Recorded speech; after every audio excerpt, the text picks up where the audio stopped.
Well, hello, everyone. It's John Lockland here. I'm the director of FVD International, Forum for Democracy International, speaking to you from Paris this week. Delighted to welcome my co-host, Peter Lavelle from Moscow, Jeremy Nell from South Africa, and our two main guests to talk about Syria this week, Mother Agnes Mariam of the Croix, the Mother Superior, founder and Mother Superior of the Monastery of St. James the Mutilated in Qara, which I believe is about 80 miles from Damascus. And Kevork Almassian, who's been on the forum once or twice already, and who's mainly known, I think, for his videos called Syriana. That's right, isn't it, Kevork? It's Syriana Analysis. Yeah, that's it. Syriana Analysis. Many years ago, in a previous job I had, which finished 7 years ago, I had, by that stage, worked a lot with Mother Agnes. Mother Agnes and I had organized a number of events at the United Nations in Geneva. We went there 3 or 4 times, if I remember, Mother Agnes. And those were, of all the things I did, I think, in that previous job, I think the events we did on Syria were the things I was proudest of, because, of course, there was disinformation in many other domains, and in virtue of the work I did, a lot of it had to do with European affairs, East-West relations, and so on. But the Syria thing was something that I was very proud to have done with you. And of course, also, it was a happy time in that sense, because from 2015 onwards, the tide seemed to be turning in Syria. And yet here we are now, 10 years after that, 2025, and everything seems to have gone back to the horrific days of 2011. Mother Agnes, you're in Syria at the moment. You're near Damascus. You've just come back, I understand, from the coastal areas where we've all seen these horrific videos of massacres. What can you tell us? A lot have been said. Yesterday, we were bringing from northeastern Syria a convoy of humanitarian aid from the Kurdish autonomous area to the Alawite region. Thanks to the Lord, it was okay. No, only 2 problems. We were accused to be bringing weapons from the Kurds to the Alawite, and I asked to be checked, and we were checked, and of course they didn't find anything. And second, disinformation came from Lebanon. I don't know why in Lebanon they are so much interested in what is happening in Syria in the good sense. So they said that Mr. Joulani had robbed the whole convoy to bring it to Idlib, while he gave his permit to the Kurds, because, you know, since few days, there have been an agreement signed under a U.S. custody where both sides, they proclaim that Syria is one, which is, let us say, something good in the chaos where we are living. Now we have to wait to see where this agreement will lead and how it will be applied. Now, concerning the coastal area, I can tell you from inside statistic, that until today, 20,000 persons by name are they are reported disappeared. Understand? 20,000. Yeah. Yeah. The tolls until today might be around 30 to 40,000.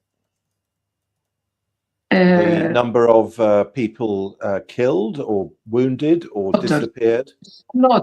Slaughtered. Disappeared 20,000. What is happening is something unusual. You're saying there might be a death toll of 30 or 40,000? Yeah.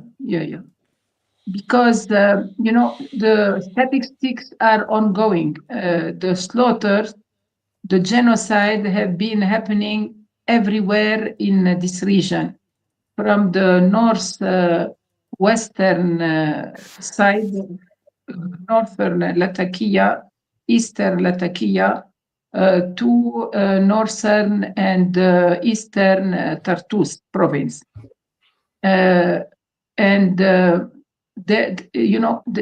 Some people, they didn't even come out from their region. They are totally in terror somewhere in the forest.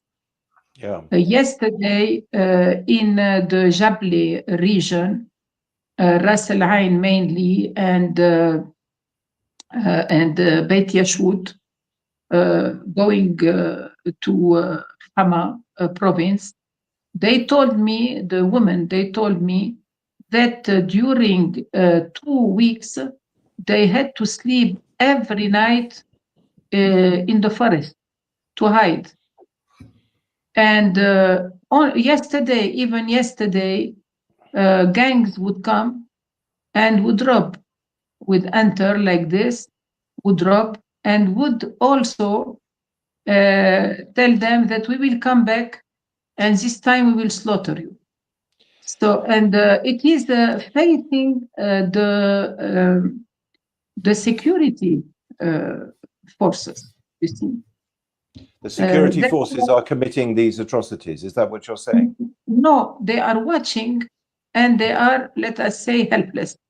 Yesterday, but in other places, I have had the testimony of the locals, and they say that the security forces were the ones who were, perpetrating those unlawful acts. Well, can you explain who the security forces are? I mean, this is HTS or these local surrogates for, I don't even know what word, for the people that took over from Assad. I mean, what do you mean by security forces? And if they're observing, then they're culpable. There's no difference between pulling the trigger and watching someone pull the trigger. I agree. We call them in Arabic al-amn al-am. It means the general security. General security means they are linked to the Ministry of Interior, while the army is linked to the Ministry of Defense. Now, to be very clear, when this coup occurred, it was led by the HTS. Yeah. It was led artificially by the HTS because normally the groups who fought were from what we call the National Army, that are secular groups from the Free Syrian Army. Those fought. They made the fight and they gained the victory. Okay, in the north, coming from Idlib to Damascus, and coming from the south to Damascus were the southern battalions led by Ahmad al-Aoudi. Okay, now the palm went to HTS because of an international consensus. When Mr. Julani, wore his tightrope, and he became Ahmad al-Shara, he made this social transformation. Yeah. He became a kind of non-elect president de facto. And following the plan, because there was a plan, he had to establish or create a cabinet. To the general surprise of everybody, I am very linked to the Free Syrian Army. I am very linked because of my work of reconciliation. So among, the fighters of the Free Syrian Army, big surprise, because this cabinet, this ministry was one color, monochrome. From HTS, everybody is HTS. Second, also the general security forces are HTS. It means we are today under HTS. Some small factions maybe you have followed this on the news. Mr. Shara, he held a meeting in the palace with most of the factions, most of them. And we say in Arabic, mubaya. So everybody would say, we accept you as our leader. So some of those, not all, the big ones, no, but some of those, they agreed to join the HTS. So when we pass, I have a security escort, and the security escort is from a secular part of this compound. So they ask, I want to know, when we pass by the general security forces, we ask them from which faction you are. They are small faction, nobody knows, and they are 100% from a Salafist background. You see what? It sounds like to me, if I could interrupt here, I mean, I guess Kevork, if I can ask you, I guess there are no more citizens, they're just factions, which factions you're a part of. I mean, it sounds like you have to pick a side, or that other side will pick on you. Yeah, today they are trying to build the Syrian new army and Syrian new security forces, but it is not homogeneous. Okay, it's not. So when you look at a person, when you look at one of those elements, you can ask him, because they are not now integrated.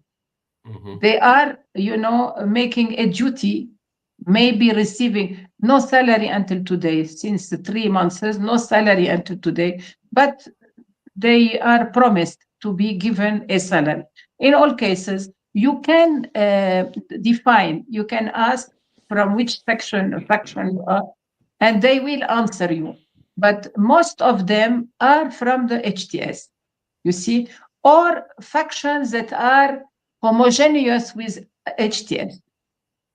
Okay. So that sounds like the entire security apparatus, or at least the Interior Ministry part, has been completely purged then. Is that your understanding as well, Kevork? Yeah, everybody went. Excuse me, I didn't hear. Go ahead. No worries. It seems that there is now what Jolani is basically doing. He is inviting the other factions also to join HTS, and the salaries have stopped to the other factions. So you use the word invite. I mean, is coercion part of the invitation? At the beginning, it's an invitation, and then if it's not voluntary, because they are stopping the salaries until you join HTS. So basically what happens is, even if there are less radical groups in the country, by joining HTS, they will pass through a certain training, indoctrination, and acceptance of the codes and the values of HTS, right? So they are outnumbered. I think HTS is the strongest force. However, we have the element of the foreign fighters in HTS. The estimates are around 30%. However, they are, in my opinion, the strongest and the most capable force. And they are the most radicalized ones. And they're not Syrians at the end of the day. I mean, even if you consider it, if there is someone in HTS who has some care about the Syrian people, he might not commit such atrocities. But if he is from Xinjiang or from Uzbekistan, they have received they're receiving their citizenship and also positions in the Syrian army. And we have seen multiple times these Uyghurs, for example, in Latakia, they're passing through some of the towns, and they're recording basically, and they're asking the people to call the Shahada or say God is great in Arabic, otherwise they would shoot you. So all these things are happening in the country, but all in all, as Mother Agnes has explained, I think there is a consensus from different powers, including the EU and even tacitly the US in this case, to put HTS on the top of this hierarchy that they are building, the deep state that they are establishing in the country. So Jolani is their man, definitely. But at the end of the day, there is going to be a conflict of interest, and it is already happening. So Israel's Israel and Turkey agreed, like they coordinated for the regime change in December. But for Turkey, that was the end goal. The end goal was removal of Assad. Turkey extends its influence over Syria, but that wasn't the end goal for Israel. That was only a stage that precedes other phases in the conflict, in the Syrian conflict. So for Israel, of course, someone like Jolani is beneficial because he's radicalized, and he's radical, and he will cause these social problems in the country and ethnic and religious, let's say, clashes in the country. And this serves, of course, Israel, because now Israel presents itself as the savior of the minorities. Now, if you go to the coastal cities, and I'm now talking with, of course, friends and family here in Europe who have families there in Syria, and also with my friends and family in Latakia, Tartus, Jable, I think they are in a condition that they would accept anyone to come and stop the killing. So they created this psychological condition in the country that whoever comes, even if this party was an enemy, let's say, for Syria, they would accept it for the sake of survival. So I think this is what they wanted to reach to Syria, especially among the Alawites, who were the biggest, let's say, part. They had a big percentage of Alawites were also in the Syrian army, and they were also anti-Israel for a long time in the past decades. Now this is shifting. This mood in the country is shifting, and people just looking for, like, I'm talking to people. They're telling me, like, just for the killing to stop, and then I will leave the country. Like, but we want to leave the country. Kevork, you say Israel is going to, they want Israel to protect them, but Israel is not on anywhere near the coastal area, as I understand, of Syria. Yes, Israel will definitely have a bigger role in the south, in Daraa, Quneitra, and also with the Druze in Sweda. In the east, for example, if you follow also the Russian press, it says that there is a cooperation between Israel and Russia in this case for the coast. Because, as you mentioned, Israel doesn't have a geographical connectivity with the coast. And Russia and Israel share the interest of minimizing the Turkish leverage and influence in Syria. So there is a mutual ground between Moscow and Tel Aviv in this case. Mother Agnes, you when these massacres happened, what is it now, 2 weeks ago, you sent around to me, and I'm sure to others, videos and pictures. Of course, we'd seen them also elsewhere, but you obviously confirmed the authenticity of these videos. Was there what was the motive for these massacres? I mean, presumably terrorism like this always has some sort of political motive. Was there some kind of uprising? I heard you in one interview referring to an uprising in Latakia. Was this a beginning of a counterattack by, let's call them pro-Assad forces, or at least by Alawites? Or were the massacres simply an act of terror to preemptively to deal with this population? How do you understand it, Mother? And if I could add to that, because and I think it's very important, is I keep coming across in Western media pro-Assad forces in Syria. Can you address? Is that a fiction? Is that something that's just created? Because it doesn't sound right to me. I mean, it makes it sound like these are the last remnants of the Assad regime fighting back. That's the narrative that is being presented to Western audiences. What I said before was not accurate. After what I received from further information, I will try to simplify it. Okay.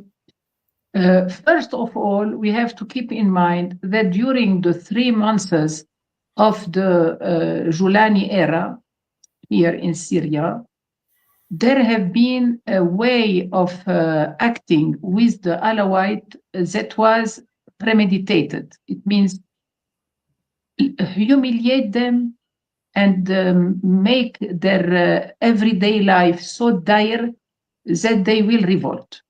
Okay. Yeah. Really, humiliation, what all kind of firing them from their jobs. Yeah. Yes, And yeah, of course, they were without jobs. They were eliminated on a discriminatory basis, ethnical and religious. So, for example, in Banyas province, 165,000 employees were jobless. Moreover, they stopped electricity and water, maybe electricity 1 hour per day. And what is worse, the water for agriculture, they had like a small dam. They just opened it and put it.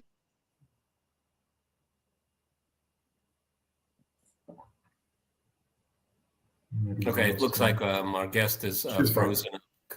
Kevork, can you take it over from here? Hang on, Mother Agnes, okay, are you back? We got you back. We got you back. You're back. Okay, yes. So all this culminated in an incident. I think it is called the Dahdouh or something like this, somewhere in Latakia, where the security forces, they came. I don't know all the details, but there were 12 people that were killed before the mass. So yeah, so they were killed from the security forces. So the people, spontaneously, they screamed their anger, their fear. They made a kind of demonstration, Yeah. This very day, the HTS killed 70 people. The second day, it was like an uprising. The second day. Now, the uprising was done through a commandment head by someone called Ftayha. The Ftayha, everybody knows him. Yes. It is a public figure. So he appeared on television with a mask. And people, they told me, if it is him, why should he wear a mask? Yes. But Ftayha is not here. It's not in Syria. No, so now everybody says it was a hoax. Yes. And the uprising, for example, they said those people, the insurgents, they killed, they tortured, they really desecrated the poor soldier of HTS. Without real fact findings, now people, they say it was a hoax. Why? Because everywhere I went, and without saying that it is an inquiry, just letting people speak the natural way, nobody said that there were combats anywhere. Yes. Nobody. Because all people, children, they would testify. And we have lived a civil war in Lebanon. Everyone knows what is happening. Less 1 kilometer to 10 kilometers around. Everybody knows. It is the Arabic phone, So no Arabic phone concerning this uprising. Okay. In all cases, there was an uprising, and because of this uprising, Mr. Joulani, he said now there is a counter-offensive. He made an exemplar discourse, like a rally, to rally everybody. He was a saint in this discourse. It is a discourse really worth of the United Nations. We are one people, we love one others, we don't want to go back to the past, they will not break our unity, we have to take care of even our enemies, we have to show compassion toward everybody. If we have prisoners, please follow the standard. It was a saint who was talking. But on the same moment, in Idlib, the imams, the imams in the mosque, they were shouting, let us go to the jihad. Yes. Not only this, they were describing in which way the people should apply the jihad. You cut the guts, you make them feel we want the blood, in the most cruel way. Okay, and all this they don't care by recording it. Okay, so I was told that hundreds and thousands and dozens of thousands, they just went out and they went on their cars with their weapons or their knives, and they invaded from Idlib. They came from Sahel al-Ghar, and they invaded the Alawite villages, robbing, killing, massacrating. I don't care about this. The first uprising, I say, okay, it was legal. The second, it was a kind of popular revenge. Even I will not stop. I will not stop on it. I will not carry my message, based on this. But, and I am saying this everywhere, parallel to all this, there were professional factions from the Muhajirin. The Muhajirin are what Kevork said about the foreigner, fighters that are, those people are certainly hybrid. They are not real. It's not an army. It's not even mercenary. They are hybrid. They teach them the horror. They know what is horror. Okay. Yes. So they were unleashed in a methodic way, and I have my proofs, my personal proof. I saw it, and I will tell you. So they were methodically and in parallel to those two phenomenon or two events, they were unleashed to the residential areas, please. Residential areas out of combats. There were no combats. They entered, and I can show photo I took. It was prepared. How? With a sign. The Alawite places, the Alawite stores were signaled. Yes. Like the Easter of the Jewish people. Yeah. We entered in Banyas, and in the main road, the main street, stores were burned and totally, emptied. But nearby, you had stores that were intact, and on them you had an X. So it is premeditated. It is, it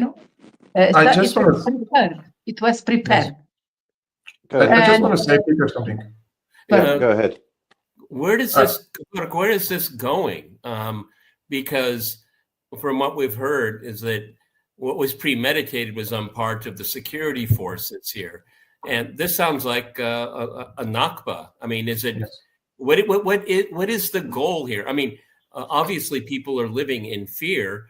Is that enough, or is it elimination is the eventual goal? Because we know that HTS, they want to have they're developing a new constitution. It'll take about 5 years. Is that the 5 years they need to get rid of who they don't need? Kevork, go ahead. Just following up to what Mother Agnes was saying, this could be what happened in the coastal cities could be entirely a theater, because this guy Miftah Maqdeda, that they say that he led this uprising, he doesn't even live in Syria. And I know this information, and we cannot really speak much about this case, but this person's face is so famous in the discourse of the Syrian war. For 14 years, he has been posting reels, shorts, TikToks, Instagrams, and everything. his face is so known to everyone that he doesn't have to even put a mask on his face. But when you see these videos and also the sectarian language they're using in this video, this also triggers the other side, let's say the Sunnis in this case, to come and take revenge. So this could be entirely a theater that it never happened. And this was manufactured in order to unleash this terroristic attack against the religious and ethnic minorities on the coastal cities, like a justification for it, right? Secondly, the Assad remnants. This is important. Of course, there are many former Syrian army soldiers still live in these coastal cities. Is there loyalty to Assad? That's the big question mark, right?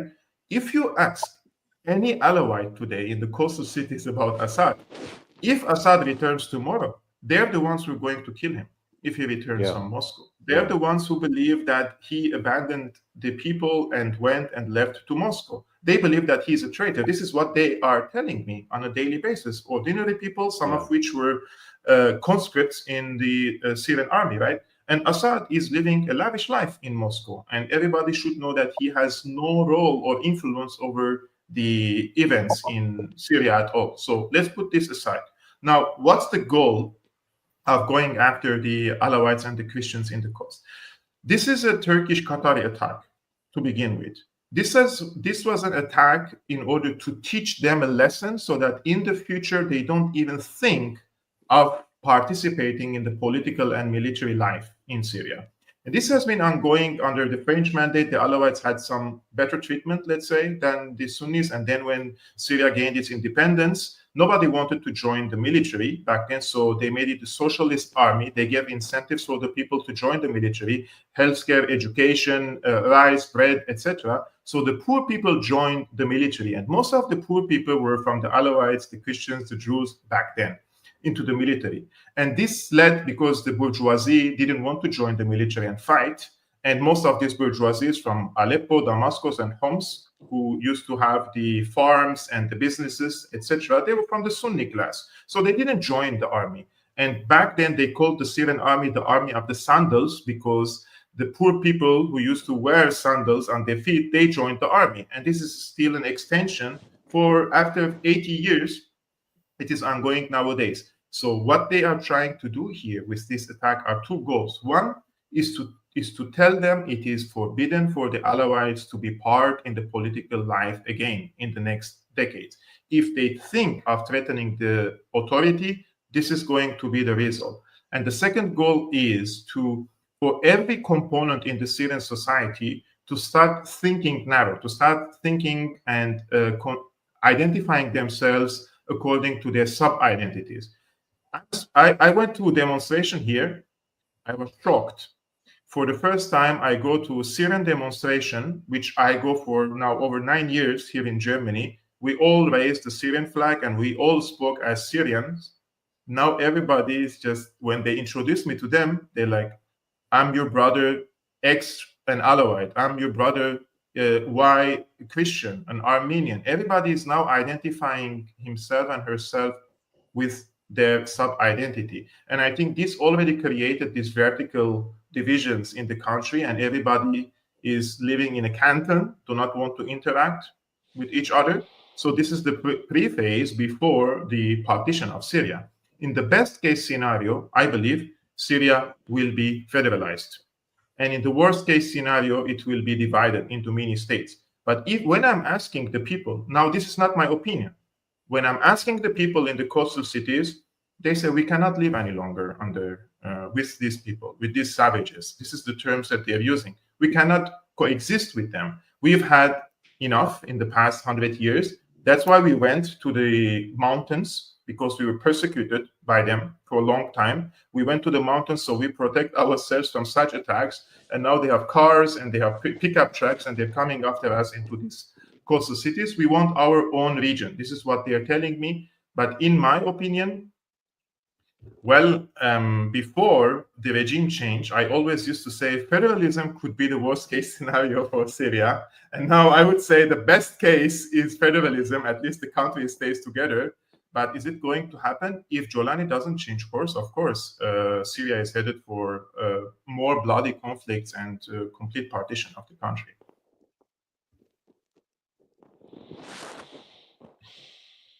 And what is Turkey's role then, Kevork? Well, Turkey is the major player in this. The MIT is the main.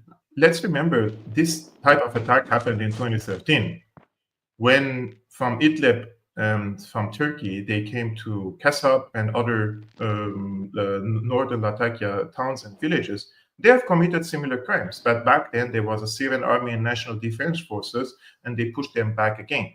And in 2003, again, the Chechens and the Uzbeks were leading this operation. So this is not the first time they tried to do this type of genocide, because the intention back then existed, and now it also exists. From the Turkish perspective, Turkey will definitely want to extend its influence on the entirety of the coast, because it is rumored that there are also gas in the Mediterranean. And that's why the foreign ministers of Cyprus and Greece were in Damascus, not out of love for Jolani, but they warned him that Turkey cannot have cannot have access to the gas in the Mediterranean in front of the Syrian shores. And this threatens Cyprus, Greece, and Israel. And in this case, it seems that Russia is the one which has the military capability to establish this line in the coast, right? So that Turkey cannot come to the Mediterranean even further. And Turkish influence stays in Aleppo, Idlib, Homs, Hama, and Damascus. And the south of Damascus, it's Israel, which is creating this buffer and pushback against Turkey. Your volume is Peter, your microphone. Your microphone.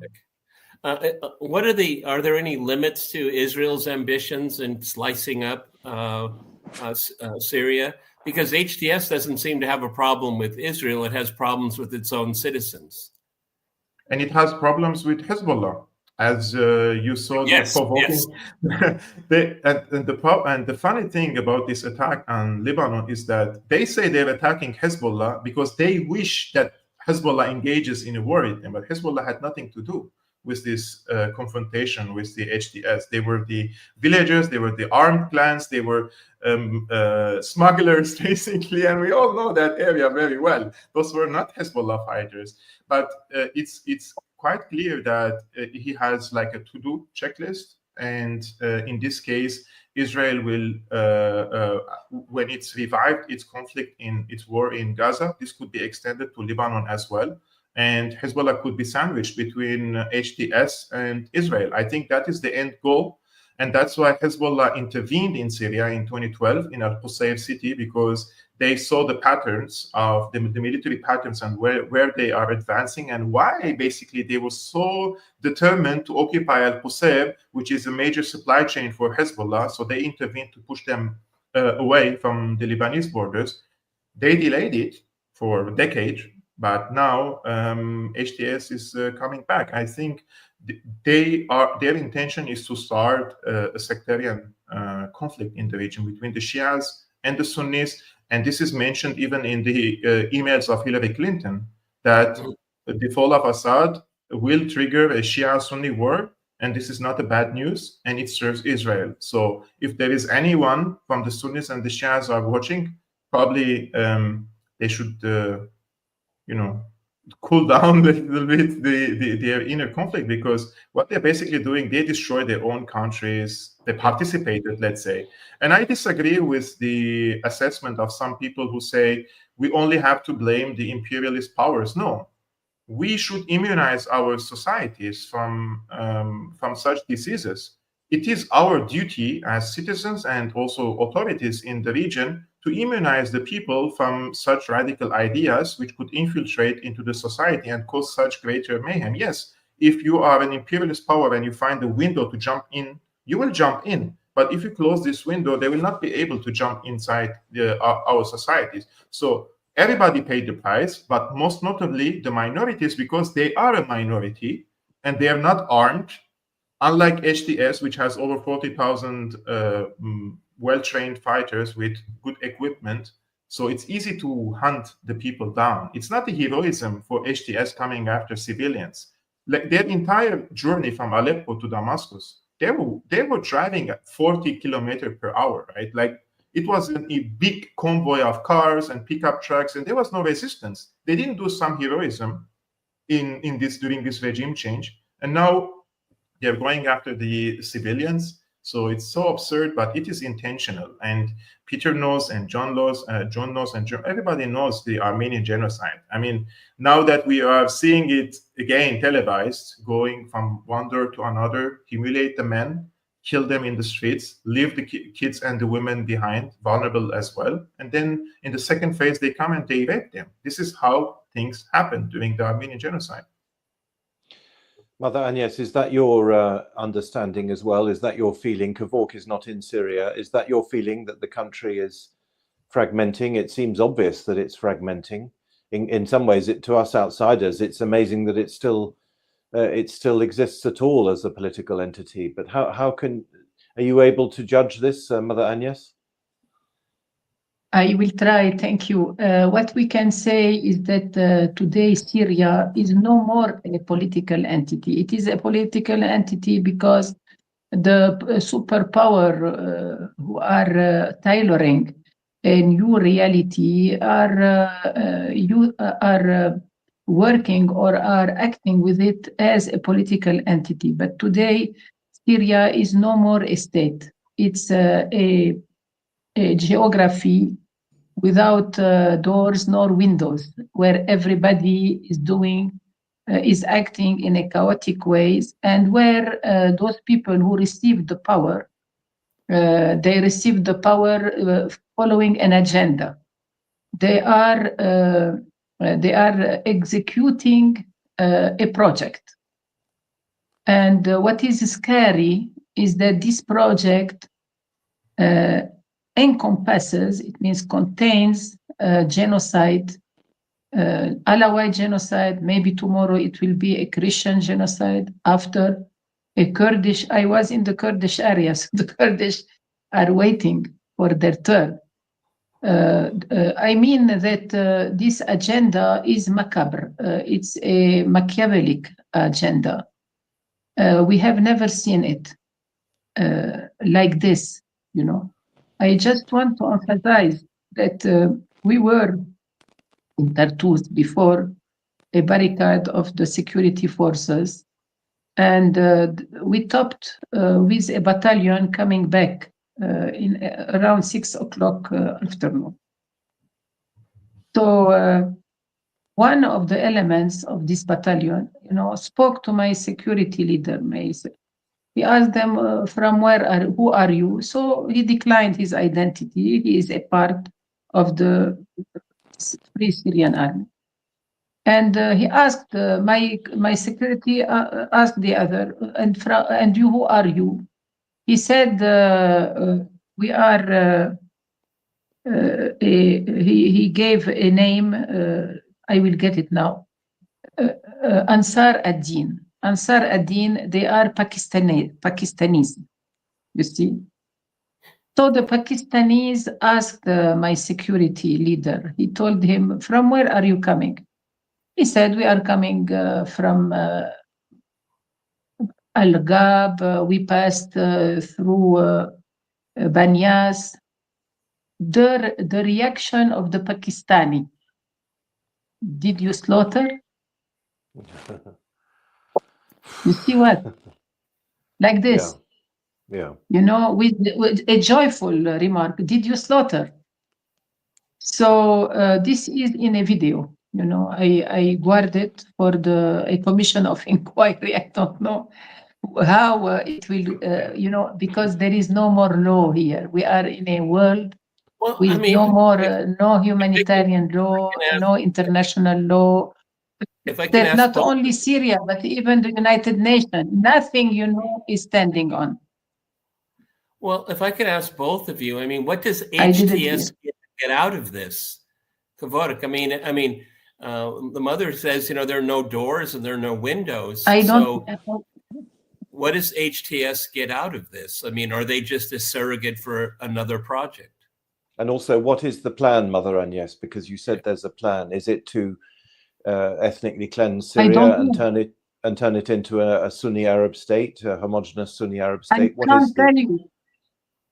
I can't say. Kevork has maybe more insight. He is a geopolitical I don't know. It's something so weird, so dark, so unreasonable. There is no reason in this. That I don't know. I think it's pure evil. For me, it's pure evil. They are just, maybe we are arriving to a place where those superpower, playing with puppets, they do it like it's a habit, and what is happening is a horror. When you hear children, women, that we are afraid. That's all what they say. We are afraid, So this is the new Syria, 14 years, giving us lessons about democracy, about freedom, paying money for so many groups and subgroups, and most of them, they evaporated, and only remains those takfiris, and then give us like this. We say in French, pied et poings liés, means handcuff, bound hand and foot, yeah. To those people, and entronize those people as a president, and everybody, will. For me, it's a farce. But it's they still do give aid now to the HDS-led government, $5.8 billion for Syria and for the neighboring countries by the EU. Yes. And I remember in 2009 and 2010, I studied European affairs in Sciences Po. So they lectured us about the European Union. And I was told that the EU is not only about political and economic integration in the European continent, but also to export the good values of the EU around the world. No, right? It was a project of peace. It was a project. Yes, that's why they spent billions of dollars per year on other countries, because they want to invest in human rights, women's rights, democracy, and Western values. This is what I was told in the papers. And now when I see what the European Union is spending on in Syria, basically, they're giving us a really farcical picture about the country. Like they send Deutsche Welle. Deutsche Welle is a German public TV. They go to Syria, they meet with their mercenaries from the feminist, for example, movement, and they send this material to Berlin, and they show us on TV that in one corner, in one street somewhere, a few women gathered, and they're speaking about politics, and they show to the people that this is what we are empowering. But on the other hand, other billions are going and funneled into the hands of these jihadi groups, some of which came from the USAID, from the United States. Millions of them covered the salaries of these HTS Nusra officers. So what they say and what they do are completely two different things. And why they're doing these things? Because they're trying to buy leverage in the country. HTS is not an independent actor, so we cannot really answer why HTS is doing this. We have to understand what the backers of HTS want from Syria. Yeah. And when I see Kaja Kallas or Annalena Baerbock and all these people say they are looking for an inclusive and stable Syria, I just revert that 180 degrees, not 360 degrees, 180 degrees, opposite of what they say for Syria. And the truth could be 99% of the time you could be correct about their intentions. So we are not dealing with honest partners that they're interested in stabilizing Syria, building state institutions, and building a democratic state, because I would benefit from a democratic state in Syria. I myself nowadays, I'm in asylum again because I can't go back to Syria under Jolani. So it's not a democratic rule. And if they were really interested in a democratic rule, at least they could have kept Jolani in the background and let him lead this from the behind scenes. And they would appoint someone more civil figure, for example, secular figure, someone who is doing and acting in a more balanced way, let's say, for the sake of keeping the country united. But once you bring the founder of the Al-Qaeda offshoot to power, you're already sending a signal and a message to the Syrians, for those who at least have brains and understand what the West is aiming and planning for the Syrians, then you will know that the country is headed for first social clash, ethnic and religious infighting among the Syrians, and pave the way for the partition of the country. And that is why I myself, I'm very pessimistic about the situation, not only in Syria. I'm pessimistic about Lebanon as well, because Syria and Lebanon are not like two different entities. Like it is artificial border between them. And once Syria falls into this type of chaos and, let's say, partition, it will reflect on Lebanon, because once Syria sneezes, Lebanon gets cold. And the Lebanese will be, if Syria goes into sectarian war, Lebanese will fight also a sectarian war. And this will, of course, be the end goal for Hezbollah to intervene in a domestic war against the Sunnis. And this will be the final blow from the Israelis against Hezbollah. So this Syria is not separated from the region. It's all, they're disintegrating the axis of resistance. They have done it already, so they are smashing it now. And the restart of the war in Gaza could be also linked to Syria, because they are talking to the Syrian officials now about sending 2 million Palestinians to Syria. And yes, the Syrian and Jolani, if he wants to legitimize himself in the US, in Trump's administration, he could accept the displacement of the Palestinians to Syria, and he could be seen as a hero who has saved the Palestinians from a genocide. But where will he send the Palestinians? So the rumors say they are going to send them either to Raqqa and Deir Zor and to the east, some of these governorates, and not anywhere close to the borders with Israel.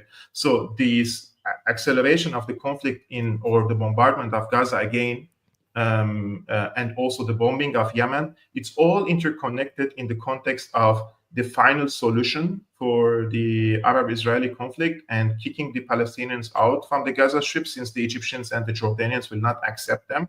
So now they found a place where the leader is very vulnerable. They can kill him in a matter of seconds if they want to. They know his place.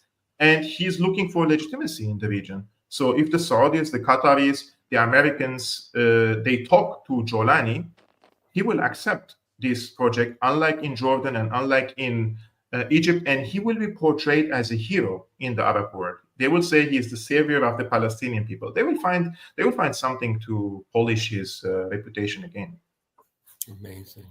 Mother Agnes, what is your reaction? We've just got a few minutes left.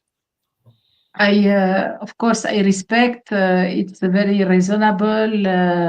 I say,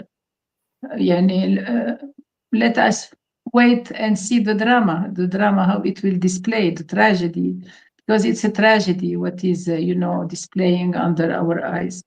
For me, it's of course praying, but also helping those poor people and trying to de-escalate where there are tensions. Yesterday in Banyas, in Jabli, they were telling me they are preparing I don't know who, those people, they are preparing another genocide, and they gave me some proofs. For example, they are telling them, if you don't give us X number of weapons, it means that you are hiding them, and we will come and we will get you. So they are finding more and more pretext to intervene in a very aggressive way. And we hear also those takfiris, they are also sending many letters to the Christians. So we are in a place that is really very much under threat, and without any issue before, without any solution. It is a plan. It is like in Germany, in 1933. You see, les jeux sont faits. What we say in French. Yeah, the die is cast. Everything is done. So I hope. I said last day on Russia Today, when I came back and I saw with my eyes the fruits of the genocide and the corpses on the street, I said, please, you have a plan, do it without killing. We are ready. Just tell us, yes. Dictate to us what you want. You want partition, you don't want partition. And I said, I really ask for protection. And even I, mentioned Israel. I would say, I would ask the devil, if you want, just stop the bloody genocide, but there is no ear. And today there is no more international community. You have nowhere to knock. That's why altogether, at least we can continue to say the truth and contemplate what human brains and heart can invent to bring disaster to humanity. Yeah, well, we certainly try to say the truth here on the forum, and even however horrible it is to hear. Mother Agnes, Mariam of the Cross, Kevork Almassian, thank you both very much. It must be very painful to have to talk about all this. It's certainly painful to listen to it, but we're very grateful to you both for giving us your time. And if you're kind enough, we'd be delighted to have you back again, maybe in a month or so, as the situation evolves. Thank you both very much. It is painful, but we have to tell the truth to the people. Absolutely. And not to sell them illusions, because so many people selling them illusions that somehow a resistance will come and will save everything in the region. We have to be honest, we have to be objective about this case, and we have to tell the truth to the people so they know how to act. And when you know the truth, you're a witness. Absolutely. Yeah. Absolutely. Good. Well, we'll try to carry on bearing witness. Thank you both. Thank you all. Thank you, Jeremy. Thank you, Peter. Thank you. All right. All the best. Bye-bye.